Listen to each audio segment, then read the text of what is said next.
Magandang gabi mga kapatid sa inyo lahat. Sa lugar po ng mga wika po ay Tagalog.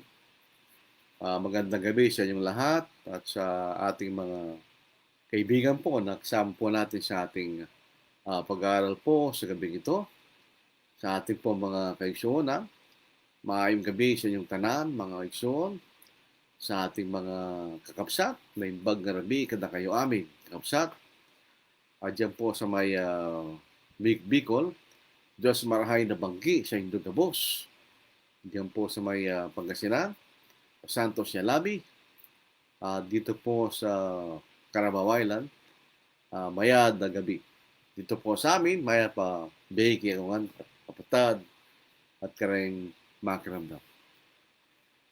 Pagkatapos po ng ika-17 kabanata na kung saan po si Apostol Pablo ay nakaabot po ng Thessalonica at sa Berea at sa Atenas o sa Athens, siya po ay pumunta sa lugar po ng Corinth. Ang Atenas o Athens at ang Corinth ay ang pagitan po ay halos 60 miles.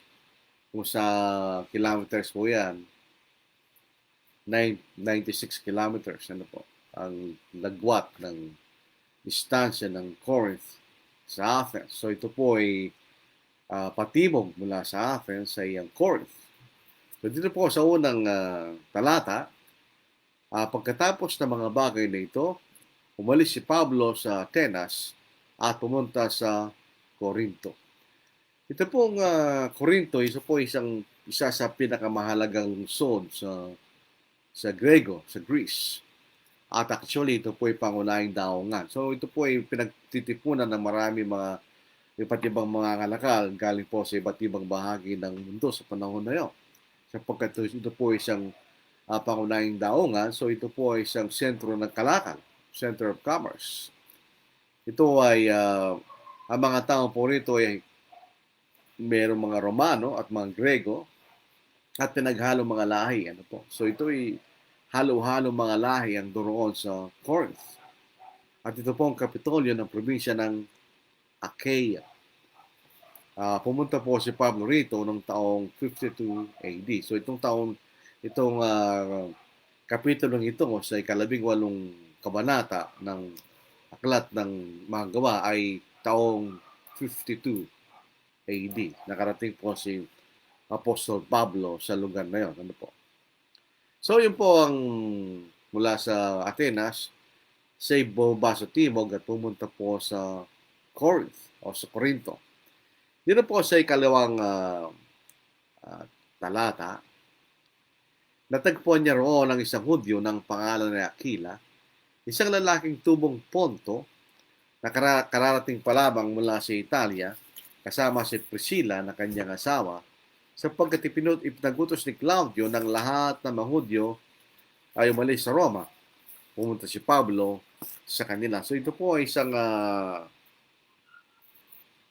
sabihin, ito po ay pagkakataon na yung mga taga-Roma, mga Hudyo sa Roma ay pinalayas ni Claudius Caesar. So ito pong si Aquila ay taga-Pontus o Ponto. Siya po isang Hudyo. Makikita natin sa pagbasa po natin sa talatang ito, hindi po sinaral ni Apostle Paul ng Ebanghelyo. In other words, kung ito po ay hindi pa Kristyano, sigurado ito iaaralan ni Apostle Paul ng Ebanghelyo. Pero makita natin, hindi niya ito inaralan. So by inference, by necessary inference, Kristyano na si Aquila nang matagpuan po siya ni Apostle Paul. Makikita po natin. Hindi pangkaraniwan sa isang Hudyong hindi sumasampalataya ang makisama sa isang Kristiyano. Makikita naman po natin ang labanan ni Apostle Paul sa mga Hudyong hindi sumasampalataya sa bawat lugar na siya nangaral. Ito po yung mga kaaway niya. Ito ang mga pangunahing mga nagpapalayas kay Apostol Pablo sa mga lugar na kung saan siya nangangaral ng Ebanghelyo. So hindi po sabihin nating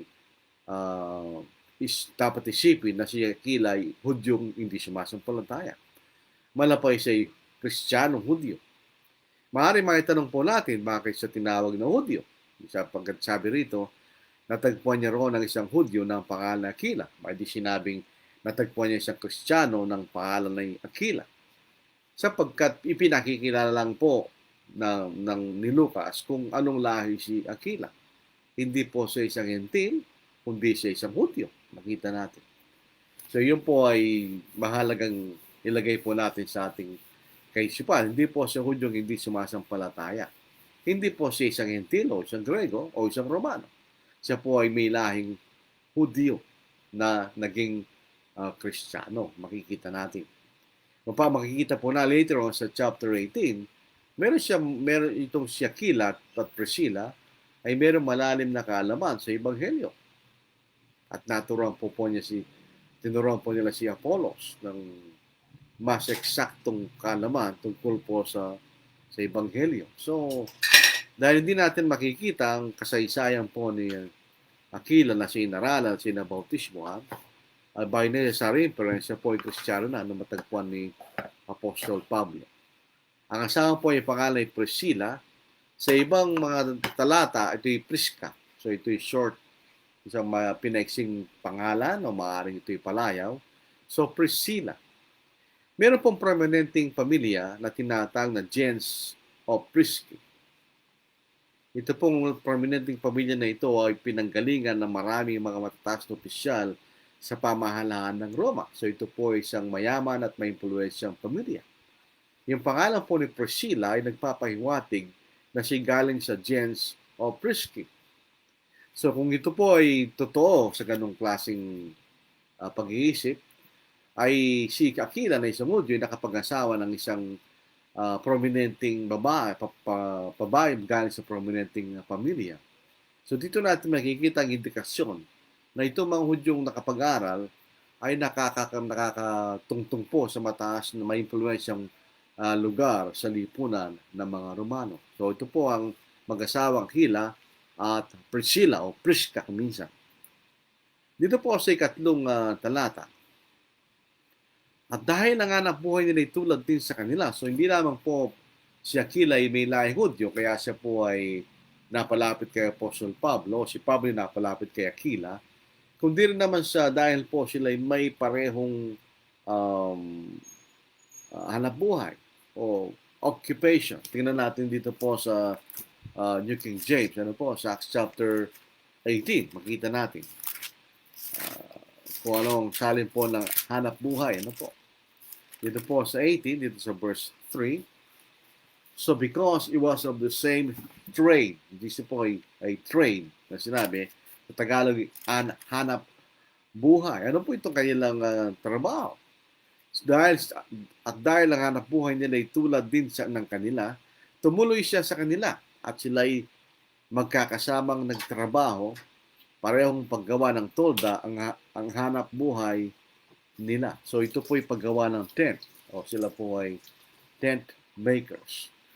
Ito po ay isang naging expression ng mga mangangaral kapag sila po ay nagtatrabaho sa secular habang sila ay nangangaral. In other words, hindi po sila tumatanggap ng financial support sa mga churches o yung mga iglesia na kailang pinagtatrabahuhan ay walang kakayahan na tumulong sa kanila. Tinatawag nila tent maker kanya. Ibig sabihin, sinusuportan nila sa paghanap buhay ang kailang pangangaral. So, yung makikita natin dito, si Apostle Paul ay trabaho. At dahil si Aquila ay pagkapareho ng hanap buhay, sila po ay gawa ng tolda. Yun ang kailang trade. Yun ang kailang hanap buhay na kasama po ni Aquila. Dito po sa ikapat na talata, at siya nakikipagtalo tuwing Sabbath sa sinagoga at sinisikap na mahikayat ang mga Hudyo at mga Griego. Dito po sa English, any reason. Alam po nyo, hindi maganda itong salin sa Tagalog. Hindi po siya nakikipagtalo. Actually, siya nakikipagkatuwirana. And reasoned in the synagogue every Sabbath and persuaded both Jews and Greeks. Siya nakikipagtalo tuwing Sabbath sa sinagoga at sinisikap na mahikayat ang mga Hudyo at mga Grego. Sinasabi po yung salitang nakikipagtalo o reason. Ito po yung palitan ng mga rabbi at ang mga sumasamba sa isang synagogue. So dito actually ito yung matalim na pakikipagtalastasan. So it is an exchange. Yung makikita natin. Paano siya nangangarap? Alam po ninyo ang pangangaral na naiiba sa sitwasyon. Ano ba ituturo natin sa bawat sitwasyon? Depende sa sitwasyon. Dahil ito po sa sinagoga. Makikita natin itong mga nandirito ay mga Hudyo at binanggit po yung salitang Grego, ito po yung mga proselyte of the gates. Sila yung sumasamba. Sila po yung mga Grego o mga Gentiles na sumasamba. Hindi po sila tuloy. So, hindi sila naging mga Hudyo, pero sumasamba pa rin sila sa sinagoga. Sila yung binibigyan ng pribileyo na sumamba doon. So, anong paraan ng pangangaral ni Apostle Paul sa mga Hudyo at mga proselyte of the gates? Ang pangunahing suliranin ng mga Hudyo ay hindi po sila naniniwala na si Jesus ay ang Kristo. Hindi siya naniniwala doon. So, nararapat lamang na ipangaral ni Apostle Pablo sa ganung pagkakataon ay ituro niya na si Jesus ay ang Kristo galing po sa mga kasulatan. Dito po sa John chapter 5 verse 39, ang mismong Panginoon nagsabi sa mga Hudyo, sinasalisik ninyo ang mga kasulatan sapagkat iniisip ninyo na mga yon ay mayroon kayong buhay na walang hanggan. At yon ang nagpapatotoo tungkol sa akin. Maraming bahagi sa Old Testament ay nagtuturo sa ating Panginoon. Ay nagtuturo sa pagdating ng Mesiya o ang piniling tagapagligtas. So yun, mayroong mga hula tungkol sa piniling tagapagligtas na yun. Yung Kristo, Christ, sa Grego, Kristo, o Messiah, o Mesias sa Hebreo. Ang Messiah po ay galing sa Hebreo, ang Christ ay galing sa Grego. Nang parehong kahulugan, the anointed one. Ito yung pinili, ito yung sinugong tagapagligtas. So yung makikita natin ng paraan ng pangangaral ay ipinapaliwanag na yung mga hula sa Old Testament ay natupad sa ating Panginoon. Yun lamang ang tanging paraan para makapangaral ka sa mga Hudyo sapagkat hindi nila pinaniniwalaan ng Panginoon at si Jesus na napako sa krus ay ang Kristo na kanilang inihintay at inihula sa Old Testament. Dito po sa ikalima, hanggang ika-anim. Nang sina Silas at Timoteo, tandaan po natin na iwan sila sa Macedonia, ay dumating mula sa Macedonia, si Pablo ay naging abala sa pangangaral at pinatutuhanan sa Hudyo ng Jesus, na Kristo ay si Jesus. Nang sila'y tumutol at lapastanganan siya, ipinagpag niya ang kanyang kasungutan at kanilang sinabi, ang inyong dugo'y sumasa inyong sarili mga ulo. Ako'y malinis. Mula ngayon, pupunta ako sa mga hentil. Itong mga Hudyo, sabi nga po natin, ay hindi naniniwala na si Jesus ay ang Kristo. So, ang anumang kasulatan na ginagamit ni Apostle Paul, ang kasulatan na ginagamit nila ay hindi yung New Testament, wala pang New Testament noon, kundi yung Old Testament. Ang Old Testament ay nagpapatotoo tungkol sa ating Panginoon. So, ang simpleng pangangaral, ikay sasabi ng mga hula sa Old Testament at ito'y natupad sa ating Panginoon. At yun ang parang para mapatunayan na si Jesus ay ang Kristo o ang Mesiyas na inihula sa Old Testament. Nang sila'y tumutol, hindi sila sa mga ayaw. Yun po ay talagang inaasahan na sa mga Hudyong hindi sumasampalataya. Ayaw, hindi sila naniniwala. Matigas na kailang pagtanggi na ang ating Panginoon Jesus ay Kristo. At lapastanganin siya Apostle Paul. In other words, siya po ay insulto o nilibak o pinagtawanan dahil po sa kanyang pangangaral. Hindi lamang hindi sila naniniwala. Okay lang po yan kung hindi sila naniniwala. Pero di lamang sa hindi sila naniniwala, ininsulto pa nila si Apostle Paul. Nilibak si Apostle Paul. So, anong reaksyon ni Apostle Paul? Ang sabi ni Apostle Paul, ipinagpag niya ang kanyang kasungutan. Katulad po ng sinabi ng ating Panginoon sa Matthew chapter 10, kung ang isang bayan ay hindi tatanggapin ng kailang ari pagpag nilang kailang mga paa. In other words, tapos na kami sa inyo. Hinayaran na namin ng Ebanghelyo, tapos na kami sa inyo. Ganyan. So, ito sinasabi ni Apostle Paul, na ipagpag niya kanyang tapos na ako sa inyo. Ganyan. In other words, binigyan ko kayo ng pagkakataon na inyo mapakinggan ng Ebanghelyo, hindi niyo tinanggap at tinapastaran pa niyo, tapos na ako sa inyo. Ganyan. In other words, tapos na ang pagkakataon sa inyo. So, nag-ibig sabihin ng inyong dugoy sa inyong sariling mga ulo. Ako'y malinis. Si Apostle Paul ay may obligasyon o responsibility na may pangalan ng Ebanghelyo. In other words, dahil po sa isang mangangaral, meron siyang responsibility na ipangaral niya ang Ebanghelyo sa bawat pagkakataon na mayroon siya. Dito po sa 1 Corinthians chapter 9, kung hindi raw niya ipapangaral ng Ebanghelyo, siya po ay aba, sapagkat yun ay kanyang responsibilidad. Dito po sa 1 Corinthians chapter 9, dito po sa verse 16, For if I preach the gospel, I have nothing to boast of. For necessity is laid upon me. Dahil siya isang mangaral. Yes, woe is me if I do not preach the gospel. So, siya'y kaaba-aba kung di ipapangalan ng Ebanghelyo. Kaya naipangalan niya ang Ebanghelyo sa mga taong ito. Di sila niwala. So, ginawa na niya kanyang responsibilidad. In other words, wala na siyang responsibilidad sa kanila.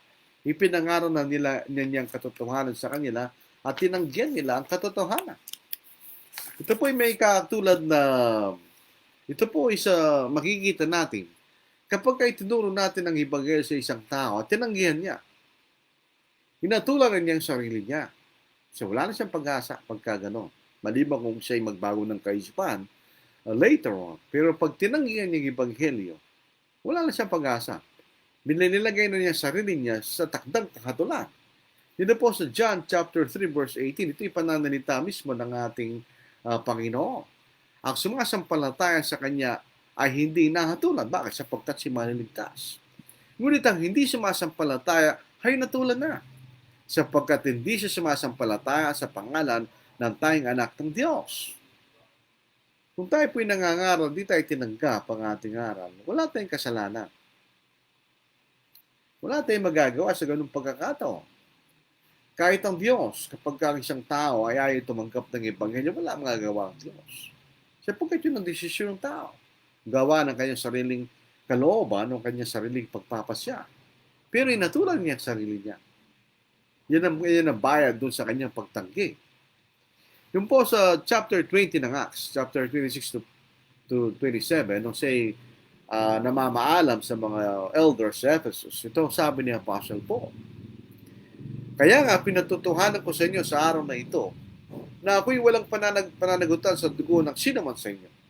Ito'y sa mga kapatid, sa elders sa Ephesus na kanyang kausap. Sapagkat hindi kayo pinagkait na ipahayag sa inyong buong kapasyahan ng Diyos. Ang obligasyon ng bawat sa mga mangaral ay ipangaral natin ang buong kapasyahan ng Diyos. Wala tayong mga bagay na hindi tuturo na galing po sa Ebanghelyo ng ating Panginoon. Kailangan ituro natin lahat ng mga bagay na pakinabang upang maligtas sa mga tao sa pamagitan po ng Ebanghelyo. Yung po mga ibang sangay ng pananampalataya, mga denominations, sila po ay hindi po nila ipinapahayag ang buong kapasyahan ng Diyos. Iniiwasan nila mga talata na laban sa kanila. Hindi po. Kailangan nating ipahayag ang buong kalooban ng Diyos, ang buong kapasyahan ng Diyos. Sa kapitulo 8, pagpatuloy po natin.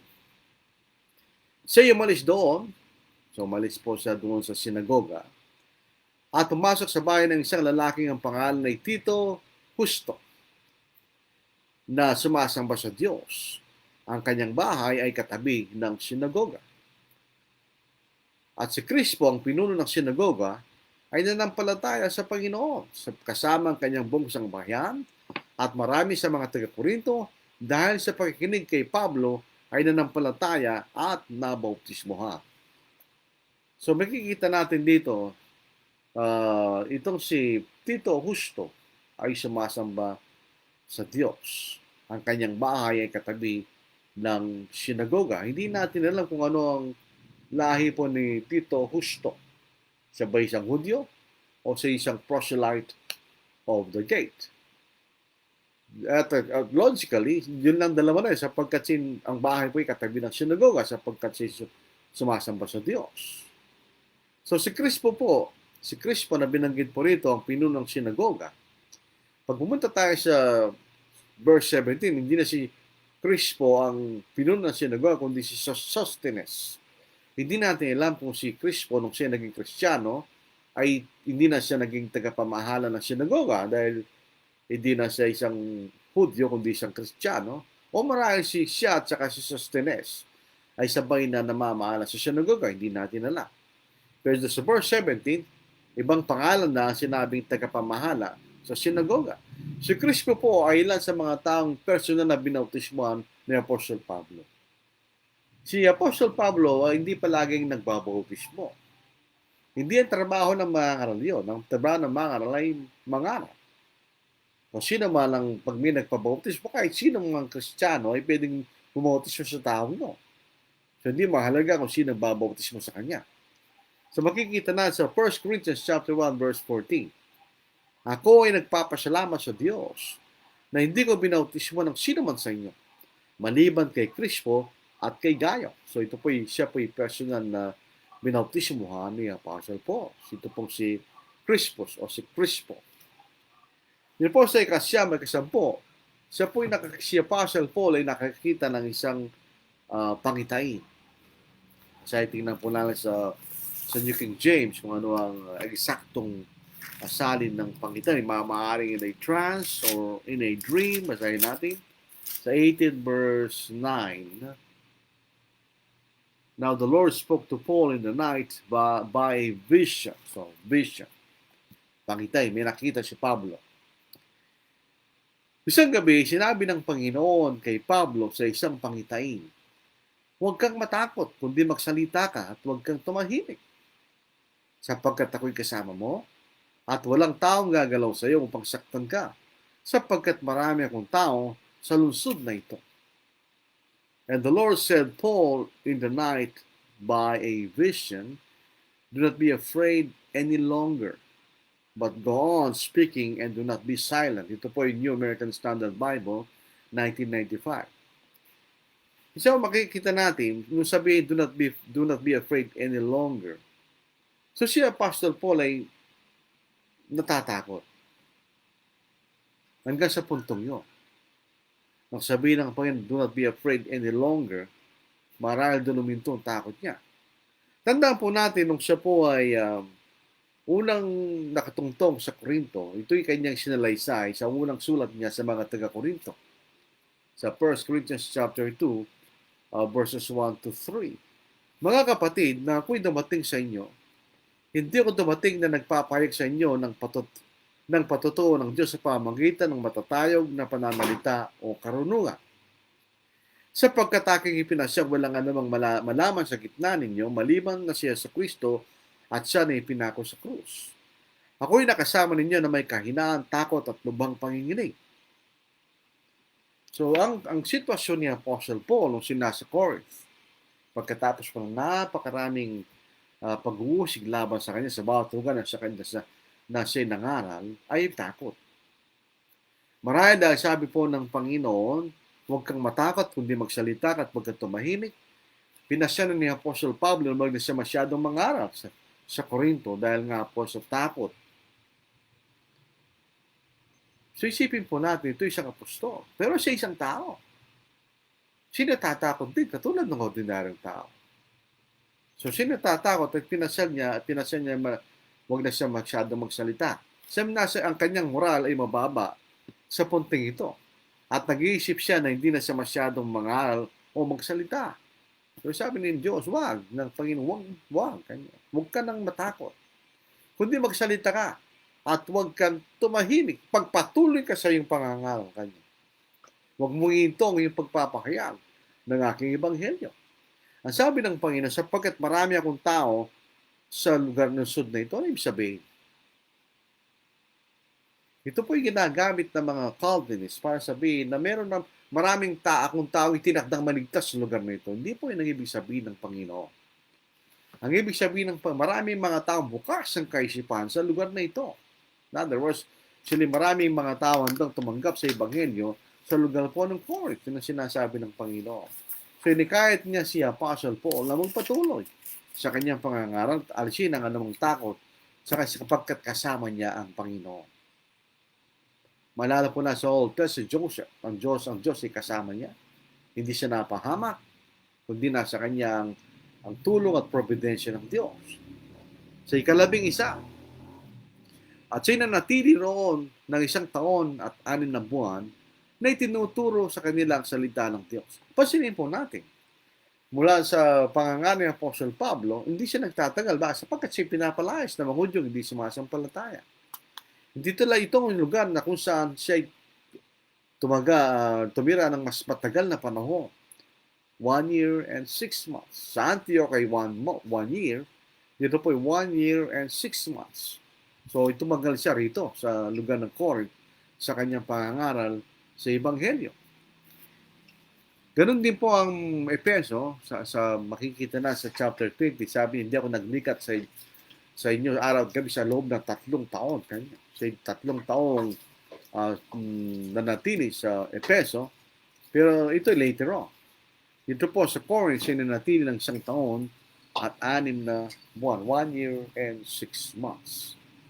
12 hanggang 17. Subalit ang si Gallio ay proconsul ng Achaia. Maaaring ang proconsul ay gobernador. Ano po? Ang mga Hudyo ay nagkaisang takpin si Pablo at siya'y dinila sa harapan ng hukuman. Kailang sinabi ini kahit ang taong ito ang mga tao na sumamba sa Diyos laban sa kautusan. Ngunit na magsalita na si Pablo ay sinabi ni Gallio sa mga Hudyo, kung ito'y tungkol sa masamang gawa o mabigat na kasalanan, ay may dahilan akong pagtiisan kayo mga Hudyo.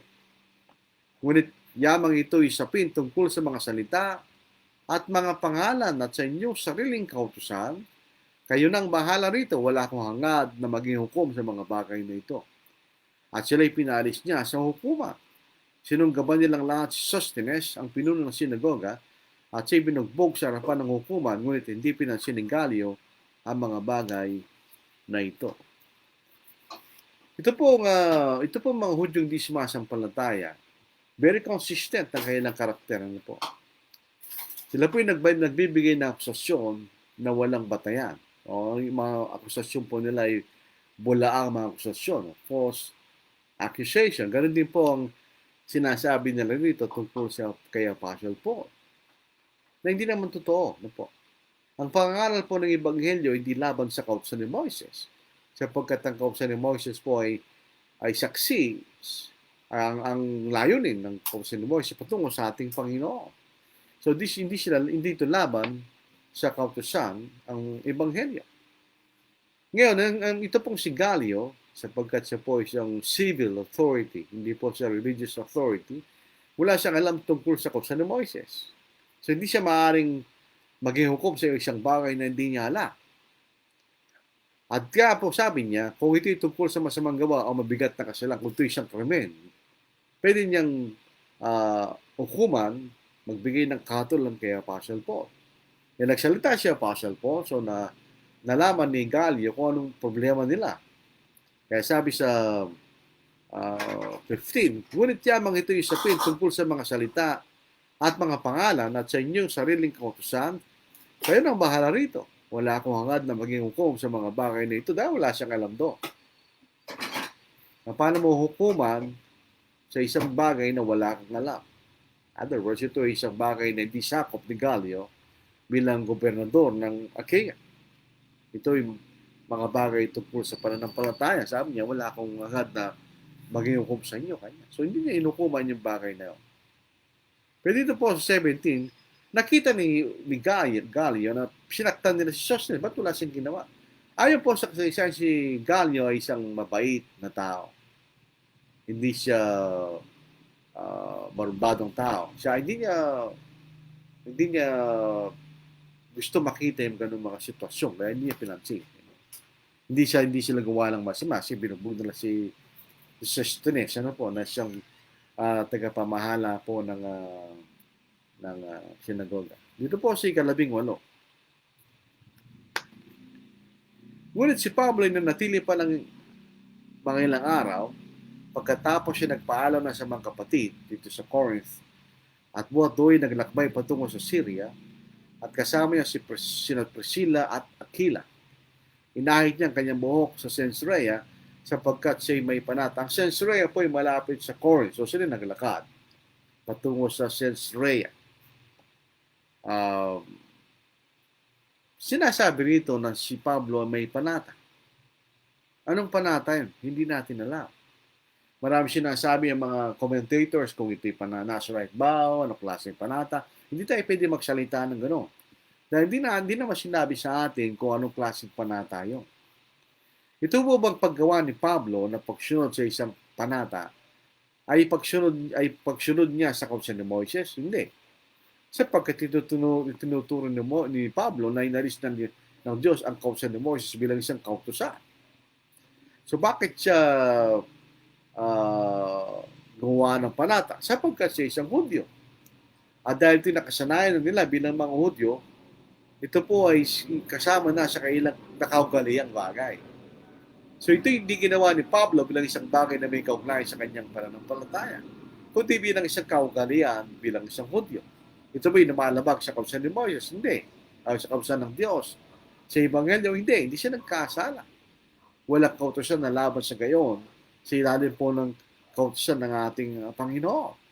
Katulad rin po ng isang amang Hudyo na naging Kristiyano at nagkaroon ng isang anak na lalaki. At kanya pinatuloy. Siya ba'y nagkasala laban sa ating Panginoon? Hindi. Wala siyang nilabag na kautusan ng ating Panginoon. Manapay, tulad po ng ating binanggit noong unang panahon sa Galatians chapter 6, verse 15, kung pinatuloy ka, hindi ka pinatuloy, ibig sabihin, sa diretsong paraan, walang pakialam ang Panginoon. Sabi po rito, for in Christ, Jesus, neither circumcision nor uncircumcision avails anything but a new creation. Kung nagpatuloy ka o hindi ka nagpatuloy, walang halaga sa Panginoon nyo. So, magbigay pa tayo ng halimbawa o ang isang Kristiyano yung naging Kristiyano na hindi kumakain ng baboy. Hindi siya nagkakasala. Bagamat yun ay nasa kautusan ng Moises. At kahit iniwanan niya ang kautusan ng Moises, ito'y nakagwalian niya kainin sa mahabang panahon. So, hindi kasama na nagkaroon ng diet. So, hindi ka takataka kung ayaw niyo kumain ng baboy at hindi na siya kakain ng baboy, nagkasala ba siya sa Diyos? Hindi siya nagkasala sa Diyos. Wala siyang kasalanan ginawa sa harapan ng Diyos kahit siya isang Kristiyano.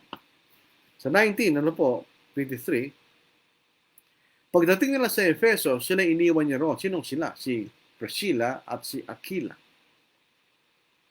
Ngunit pumasok muna siya sa sinagoga at nakipagtalo sa mga Hudyo. Ganyan, yung salita nakipagtalo, reason, isang palitan ng katwiran. Nang siya'y pinakausapan nila na tumigil pa roon ng mas mahabang panahon, ay hindi siya pumayag. Kundi nang siya nagpaalam sa kanila, sinabi, babalik uli ako sa inyo kung luluobin ng Diyos. At siya naglakbay buhat sa Efeso. Siya ba'y nagbalik? Yes. Sa susunod na kabanata, sa chapter 19, makikita natin, si Apostol Pablo nagbalik sa Efeso. So siya nagbalik. At siya naglakbay buhat sa Efeso. Nang dumaong na siya sa Caesarea, siya pumunta sa Jerusalem at bumati sa iglesia at pagkatapos ay nagtungo sa Antioquia. Pagkatapos gumugulang ilang panahon doon, umalis siya at naglipat-lipat sa mga lupay ng Galacia at Phrygia na pinapalakas ang lahat ng mga alagad. Ito pong Phrygia at Galatia, matatandaan po ninyo, ito yung mga lugar na pinuntahan ni Apostle Paul doon sa first missionary tour, mga kapatid. So yung sinasabi dito, Phrygia at Galatia, nakikita ko po sa aking mapa. Ang Phrygia at ang Galatia. Cappadocia. Ito po yung mga lugar na pinuntahan ni Apostle Paul at ni Barnabas doon sa first missionary tour. At pumunta si Rome para tignan kung ano ng kalagayan ng kanilang pananampalataya at pinalakas ang lahat ng mga alagad o pinagtibay niya ang kailang mga pananampalataya sa pamagitan ng pangaral ng salita ng Diyos. Dito po sa uling bahagi ng ating paksa, basahin natin. Dumating noon sa Efeso isang Hudyo ng pangalan ni Apollos, na tubong Alejandria o Alexandria. Alam po natin, obviously, ang Alexandria ay isang lungsod na pinangalanan pagkatapos after Alexander the Great. Dumating noon, at dahil ito po ay pinangalanan kay Alexander the Great, obviously, ang Alexandria ay sentro ng karunungan ng Grego. Dumating noon sa Efeso ang isang Hudyo ng pangalan ni Apollos, na tubong Alejandria o Alexandria. Siya ay mahusay magsalita at dalubhasa sa mga kasulatan. Ang taong ito'y tinuruan sa daan ng Panginoon at palibhasa ay may maalab na espiritu na nagsalita sa tagturo ng wasto tungkol kay Jesus. Bagaman ang nalalaman lamang niya ay ang bautismo ni Juan. At siya nagsimulang magsalita ng buong tapang sa sinagoga, ngunit nang siya'y marinig ni na Priscilla at Aquila ay kanilang isinama siya at ipinaliwanag sa kanya ng mas matuwid ang daan ng Diyos. Nang ibig niyang lumipat sa Achaia, pinalakas ng mga kapatid ng kanyang loob at sinulatan nilang mga alagad na siya'y tanggapin. Nang siya'y dumating, kanyang lubos na tinulungan ng mga taong sa pamamagitan ng biyaya sumampalataya. Sapagkat may kapangyarihan niya dinaig ng ahyagan ng mga Hudyo, ipinakita niya sa pamamagitan ng mga kasulatan ng Kristo ay si Jesus. So ito po ay si Apollos. Ano po? Nung po si John the Baptist ay pinatay, pinugutan ng ulo, ang kanyang mga alagad ay nagsipangala. Marahil ay may mga isa sa kanya o ilan sa kanyang mga alagad ay nakarating sa Alexandria o sa Alejandria. At dito nakuha ni Apollos ang kanyang kaalaman. Nakikita natin ang kaalaman ni Apollos ay exact hanggang doon sa kanyang inabot. Ang problema lang ni Apollos ay hindi kumpleto ang kanyang kaalaman. Dahil kung nagturo sa kanya ay alagad lang ni John the Baptist, ang alam mga ituturo lamang niya si Jesus ay ang Kristo sapagkat ito ay pinakilala ni John the Baptist nung nabautismo ng ating Panginoon John. Ipinakilala ng Ama na siyang kanyang anak o ang Kristo na kailang hinihintay. So itinuturo niya si Jesus ay ang katuparan ng mga bagay sa kasulatan o sa Old Testament. At siya totoo doon, hindi tama doon. Kaya po isang daan ng Panginoon, nalalaman niya at pinaniniwalaan niya na si Jesus ay Kristo. Sabi ko nga kanina, na si Juan Bautista ay pinatay, pinugutan ng ulo, ang kanyang mga alagad ay nagsipangalan. At maaaring may nakarating sa Alejandria o Alexandria, at doon natutunan ni Apollos ang kanyang kaalaman. Tama ang kanyang itinuturo, pero hindi kumpleto. Dahil hanggang lamang po sa katotohanan si Jesus ay Kristo. Hindi niya ituro sa kanya ang tunay na bautismo, the true baptism. Ang alam lamang niya ang bautismo ni Juan. Later on, makikita natin mga kapatid, hindi sinabi sa atin, obviously, ang bautismo ni Apollos ay ang bautismo ni John. Pero wala sinasabi sa atin na siya muling binautismohan sa bautismo ng ating Panginoon. So in contrast, sa chapter 19, may natagpuan si Apostle Pablo ng mga alagad na sila'y nabautismo lamang sa bautismo ni Juan, pero sila'y binautismo ni Apostle Paul. Later on, bukas, sino yung ating i-explain kung bakit. Si Apollos ba'y nabautismohan sa bautismo ng ating Panginoon? Ang sagot, hindi natin alam. Maaari, siya hindi binautismohan, pero hindi sinabi sa atin na siya nabautismohan, o maaari hindi siya nabautismohan.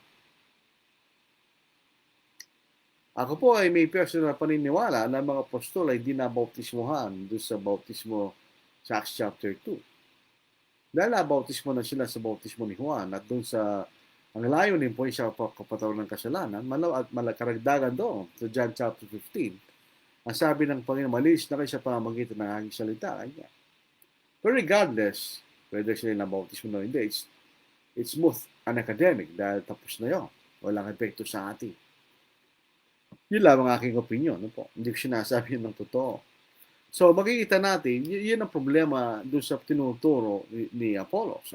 Ang itinuturo lamang niya ay ang bautismo ni Juan. Kaya minarapat po ni Priscilla at ni Aquila, pansinin po niyo. Si Priscilla babae, pero palaging unang pangalan niya kay Aquila. Wala tayong nakikita ang pangalan Aquila at Priscilla, kundi Priscilla at Aquila, Prisca at Aquila, ganyan. Sapagkat marahil ito'y pinatitibay ang kaisipan na si galing sa gens of Prisci, na si Priscilla po ay galing sa isang prominenteng pamilya na maraming sa kanila ay naging matataas na opisyal sa pamahalaan ng Roma. Siguro, ganun na makikita rin natin doon sa ilang natungayan po natin, mga prominenteng mga babae, kanya. Either na ito'y asawa ng mga prominenteng mga lalaki, o sila mismo ay prominente at may mataas na katungkulan sa kanilang lipunan. Sabi dito, lang siya'y ngunit nang siya'y marinig din na Priscilla at Aquila, ay kanilang sinama siya at pinaliwanag sa kanya ng mas matuwid ang daan ng Diyos. Mas matuwid, mas kompleto. Maaaring ito'y tinurunan niya nila na si Jesus ay nabuhay na muli, na naitatag na iglesia, na ito ang bautismo na ipinagutos ng ating Panginoon. Tinanggap ni Apollos? Yes, tinanggap ni Apollos. Ito'y pinaniwalaan ni Apollos. Kaya nga lang, wala tayong makikita kasi nabautismo na muli. Siya buong tapang nangangaral. Kahit hanggang doon lamang kanyang kaalaman, siya buong tapang nangangaral dahil sa tiwala niya at ang kanyang itinuturo ay katotohanan. So pagkat ang ating paniniwala ay napatunayan nating totoo, huwag tayong matakot mangaral. Dahil ito'y totoo at ito'y magliligtas sa mga tao na ipapangaral natin ito. Sabi nga ni Jeremiah, mayroong apoy sa kanyang buto. Kanya, ibig sabihin, kung mayroong apoy sa iyong buto, hindi mo mararamdaman yung apoy sa buto mo. In other words, hindi niya matiis na dito ituro.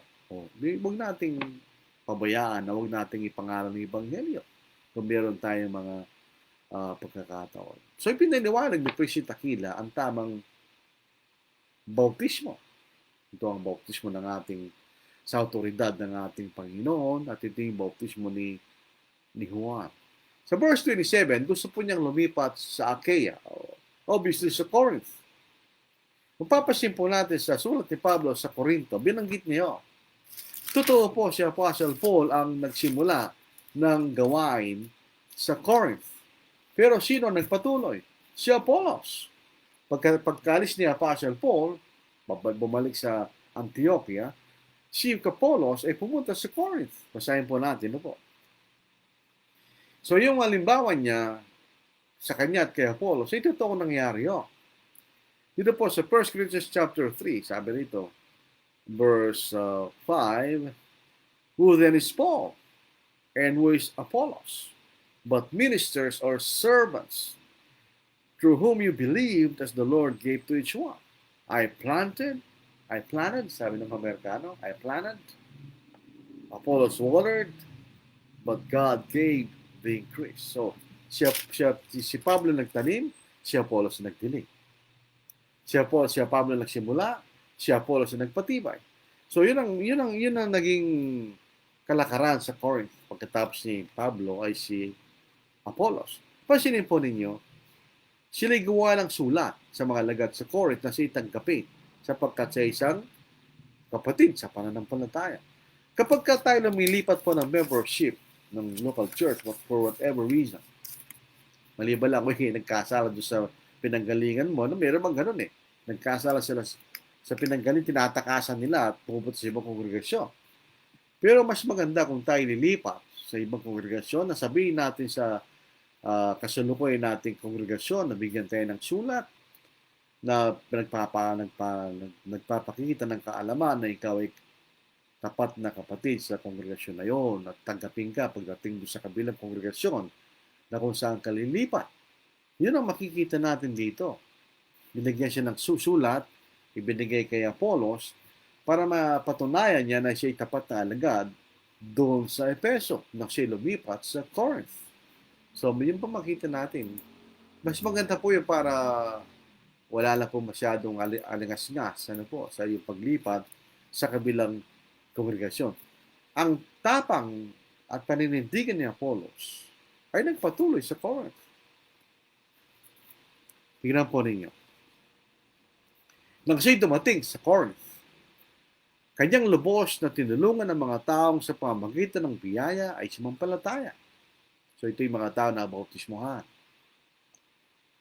Sapagkat may kapangyarihan ng dinaig ang nangahayagan ng mga Hudyo. Bakit may kapangyarihan? Sapagkat ang itinuturo niya katotohanan. Ipinakita niya sa pamamagitan ng kasulatan ng Kristo, ng ang Kristo ay Jesus. Sa sinabing kasulatan sa Bagong Tipan, most probably ito is Old Testament. At ang Old Testament ay nagpapatunay na si Jesus ay ang Kristo. Kahit po 2 Timothy chapter 3, verse 16, all scriptures, sabi niya, yun po ay Old Testament. Kung kahit na ikikristyano na, at babasahin ng Old Testament, ito'y magpapatibay sir sapagkat nagpapatunay na ngayong pinaniniwalaan ay totoo na si Jesus ay ang Kristo, ang ating tagapagligtas. Dito po sa 2 Timothy chapter 3 verse 16, all scripture is given by inspiration of God and is profitable for doctrine, for reproof, for correction, for instruction in righteousness.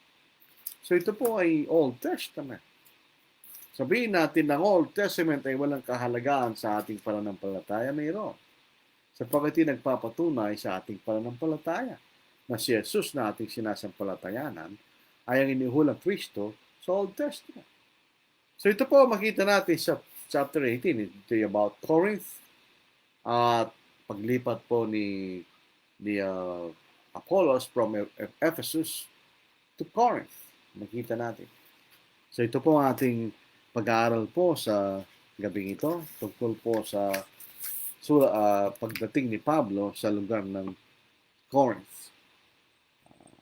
Tingnan po natin ng mga kapatid. Oljan Ocampo, good evening po. Ray Lagasca, Libatike, Naibag Rabi Kaabsat, Stamat Kenka, Obito Alcasado, magandang gabi po watching from Zamboanga del Sur. Wala yun po. Rafael Ortiz, magandang gabi po sa lahat. God bless po. Sabi po ni Brother Raph. Kennedy Pidigambol, good evening po sa ating lahat. Emmanuel Graneta, galing po rito sa Isabela, Quirino, specifically sa Santiago City. Naibag nga rabi, kakabsat. Naibag nga rabi, kakabsat Londig, kakdagiti, kakabsat. Sa bawat mga kapatid, sabi ni Brother Nito Tocaniza. Medico Campo na ibang rabi po, kapsat. Si Brother Medic, hindi naman ilungani ako ang pangampo yan. Asilo Dave, good evening po sa lahat na nakikinig. Dante Proresca, magandang gabi po. Noli Villamor, watching. Ganyan. Randy Calinos Senis, magandang gabi po sa lahat. Consuelo Castellon, watching. Arnold Asilo, magandang gabi po. Sorry po kung late, wala problema po yan kahit alita kasi makakahabol naman po tayo. Good evening po, Brad. Galing po kay CJ Squadra ng Carabao Island. Ano po, meron pong comment dito. Isa sa mga gawain ng mga church planter ngayon ay ang ginagawa ng Apostle Pablo ang makaitlong paglalakbay, pabalik-balik sa mga naitayong iglesia. It is overlooked most of the time. Kaya hindi na mahalagang naitayong kongregasyon until ma-dissolve na lang. Tama bang iwanan ang inyong pa sa iglesia hindi pa nakatindi? Huwag natin, kung ikay mangaral, huwag mong iwanan ang kongregasyon hanggat hindi ito matatag. O kung meron papalit sa iyo, ay see to it na yung papalit sa iyo ay tapat na katulad mo sa salita ng Diyos para mapatibay niya yung mga. Hindi lang po sapat na mabautismo natin yung tao. Bahagi lang yun ng gawain ng isang mangaral. Mahalaga rin na pagtibayan natin sila pag sila magpatuloy sa pagiging Kristiyano. Useless, brethren. Ikay magbabautismo ng dalawang daang tao sa isang pangangaral. At di siya sa mga yun ay naging tapat na Kristiyano. That's useless. Maganda na yung nakabautismo ka ng isa, dalawa, tatlo, apat na natiling tapat at tumibay sa pananampalataya. Tandaan po na, dalawang uri ng pagtuturo.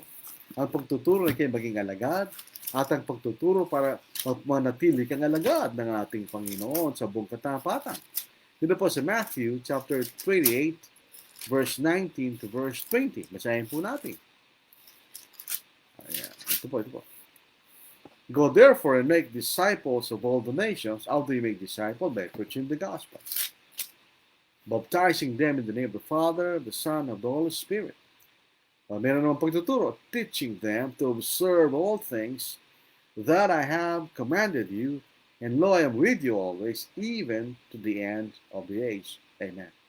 So, ganun pagtuturo po yan. Pagtuturo para kayo maging alagad, at pagtuturo para kayo manatiling tapat na alagad.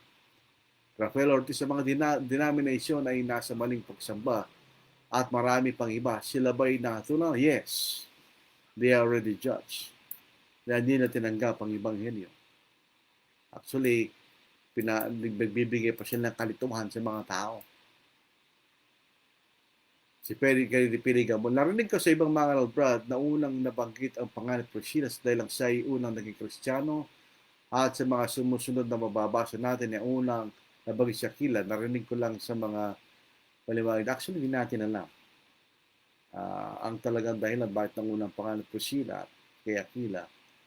Pero yung isang dahilan, maaaring siya mas prominente kaysa kay Aquila o mga nangunang Kristiyano, kaya siya unang binabanggit.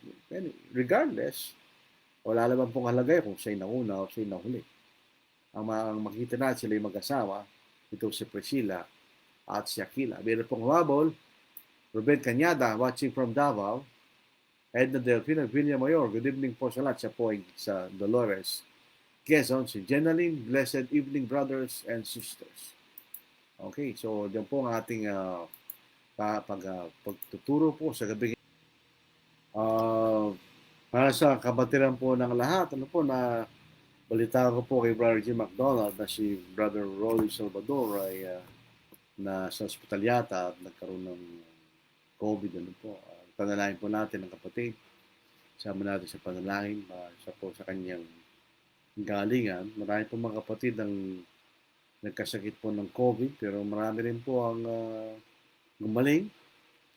Hindi naman ibig sabihin pag tayo nagkaroon ng COVID tayo mamamatay. Meron pong gumagaling. Maraming gumagaling kaysa sa namamatay o hindi nagkapalat na mga gumaling. Mas kakaunti lang po yun. Mas marami po yung gumagaling. So bukas po ng gabi, lulupin ng Panginoon, tayo po ay dadako na sa ikalabing-siyam na kapitulo, the 19th chapter na aklat na magawa, the book of Acts. Dito po makita natin galing po sa paglilibot-libot ni Apostle Paul sa Phrygia at sa Galatia, siya po'y nakarating sa Efeso. Doon po ay nakatagpo siya ng ilang mga alagad. So chapter 19 ay ito'y patungkol lahat sa stay po ni Pablo sa Efeso po sa kanyang pangaraw doon. So yun po ang ating matutunghayan bukas ng gabi. Po mga kapatid. Marami po mga kapatid ang meron ding mga live preaching sa online. Nakalimutan ko na po, pero yung iba. So, tunghayan po natin. The more, the better. Kaya lang, minsan limitado na rin po ang ating oras ng pakikinig.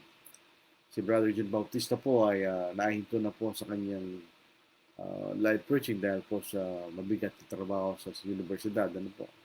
Pero alam ko sa kanyang kanaisan pa rin ay magpatuloy sa pangaral sa live. So tayo po ay manalangin, sumangmanal. Palagi kami nagpapasalamat sa inyo, sa inyong kabutihan.